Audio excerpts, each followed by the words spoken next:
அஸ்ஸலாமு அலைக்கும் வரஹ்மத்துல்லாஹி வபரகாத்துஹு. இது மத்திய கிழக்கு செய்திகள். இன்று 2020 நவம்பர் மாதம் 7 செய்தி வாசிப்பவர் ஃபாத்திமா ரிஸ்வானா. ஓமான் ஊழியர்கள் தங்கள் பணி ஒப்பந்தத்தை தாமே அங்கீகரிக்க புதிய ஆன்லைன் சேவை தொழிலாளர்கள் அமைச்சகம் முடிவு. ஓமானில் பணிபுரிகின்ற ஓமானி அல்லாத வெளிநாட்டவர்களின் பணி ஒப்பந்தத்தை பதிவு செய்ய தொழிலாளர் அமைச்சகம் புதிய மின்னணு சேவையை அறிமுகப்படுத்தியுள்ளது.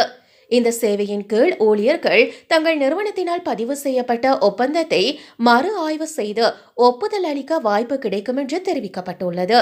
வெளிநாடுகளைச் சேர்ந்த தொழிலாளர்கள் ஓமான் வந்தடைந்து அவருக்கு ரெசிடென்ஸ் அட்டை வழங்கப்பட்டவுடன் புதிய சேவையில் துவங்கப்பட்டிருக்கின்ற மின்னணு போர்டல் மூலம் நிறுவனங்கள் தங்கள் ஊழியர்களுக்கான பணி ஒப்பந்தங்களை பதிவு செய்யலாம் என்று அமைச்சகம் தெரிவித்துள்ளது.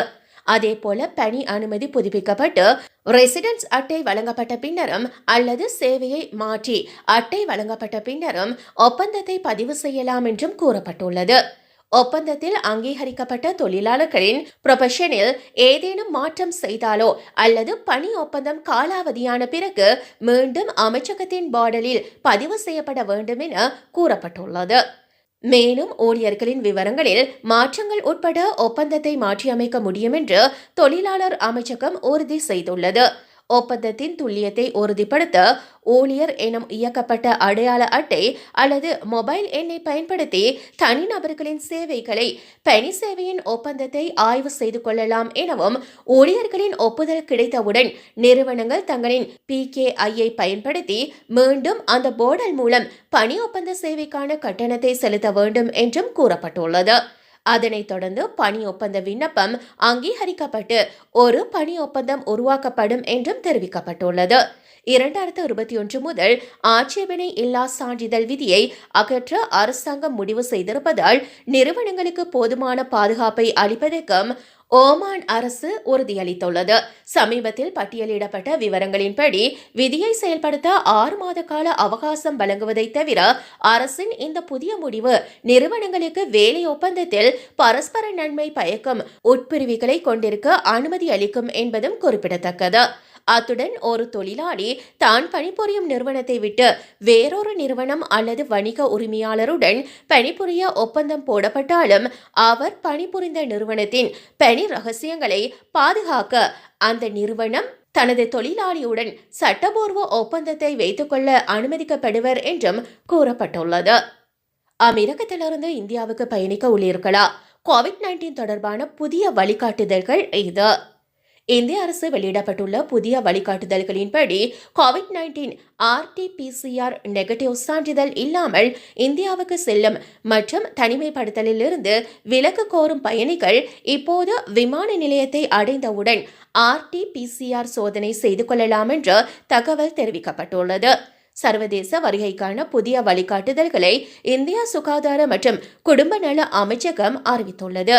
பயணிகள் தங்கள் பயணத்தை தொடங்கும் 72 மணி நேரத்திற்குள் எடுக்கப்பட்ட RT-PCR சோதனையின் கோவிட்-19 நெகட்டிவ் சான்றிதழை சமர்ப்பிக்க வேண்டும்.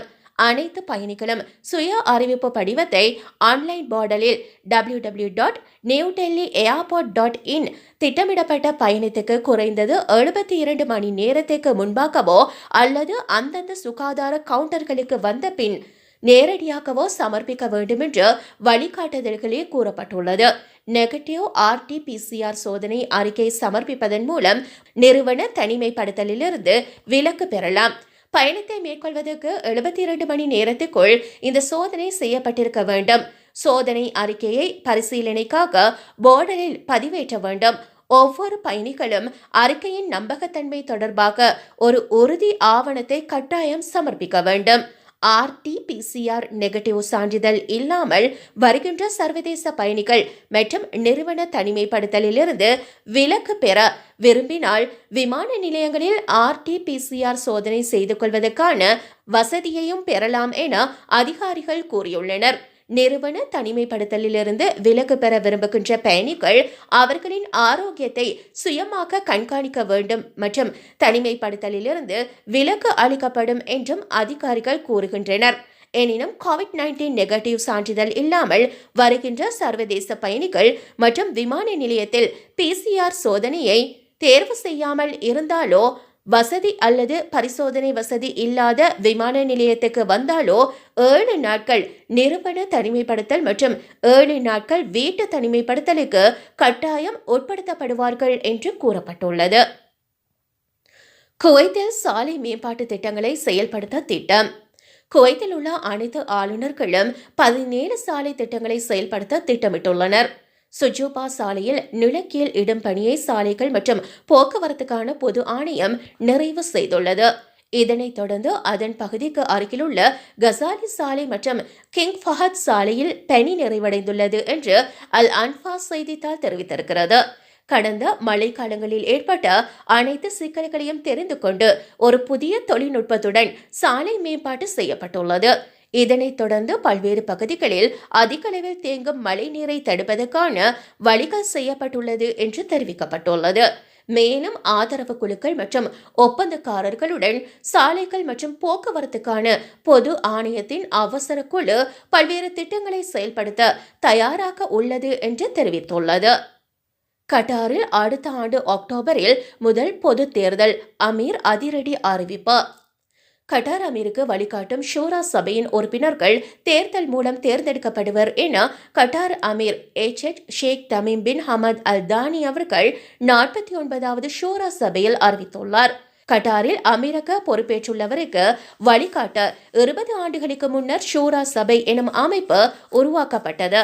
கட்டார் அரசுக்கு அறிவுரை வழங்கும் உச்சபட்ச அதிகாரம் பெற்ற ஆலோசனை குழுவான ஷூரா சபையின் உறுப்பினர்களை தேர்தல் மூலம் தேர்ந்தெடுக்க கட்டார் அமீர் ஷேக் தமீம் உத்தரவிட்டுள்ளார்.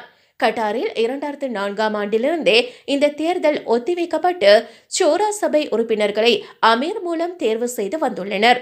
இந்நிலையில் இந்த முறை பொது தேர்தல் மூலம் மக்கள் 30 ஷூரா சபை உறுப்பினர்களை தெரிவு செய்வார்கள் என்றும் அதில் 15 பேர் ஷூரா சபையின் உறுப்பினர்களாக மன்னரால் நியமிக்கப்படுவார் என்றும் கட்டார் அமீர் அறிவித்துள்ளார்.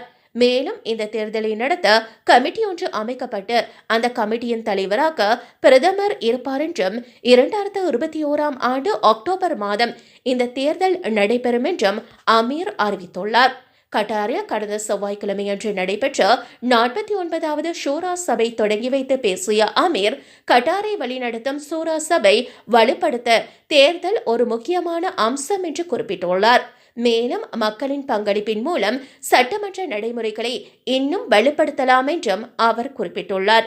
மேலும் நமது அரசியலமைப்பு முறை இந்த சமூகத்தின் அமைப்பிலிருந்து கட்டுப்படுத்தப்பட்டுள்ளது. இங்கு பல கட்சிகளை கொண்ட அமைப்பு இல்லை என்றாலும் நேர்மையான மற்றும் முற்போக்கான எமிரேட்ஸ் முறை பாரம்பரியமாக இங்கு இருக்கிறது என்றும் அமீர் குறிப்பிட்டுள்ளார். கட்டாரில் அடுத்த ஆண்டு நடைபெறவுள்ள பொது தேர்தல் பற்றிய மற்ற விவரங்கள் எதுவும் அறிவிக்கப்படவில்லை. கட்டாரில் 2013ஆம் ஆண்டு முதல் அமீராக உள்ள ஷேக் Tamim bin Hamad Al Thani அவர்கள் ஜனநாயகத்தன்மை, தொழிலாளர் உரிமை மற்றும் பெண்கள் பிரதிநிதித்துவம் என பல தளங்களில் மாற்றம் முன்னெடுத்துள்ளார். நிறைய செய்திகள் நிறைவு பெற்றன. தொடர்ந்தும் தமிழ் டியூப் சேனலுடன் இணைந்திருங்கள். எம்முடைய செய்திகளோடு இணைந்திருந்தமைக்கு நன்றி. எம்முடைய சேனலுக்கு சப்ஸ்கிரைப் பண்ணுங்கள்.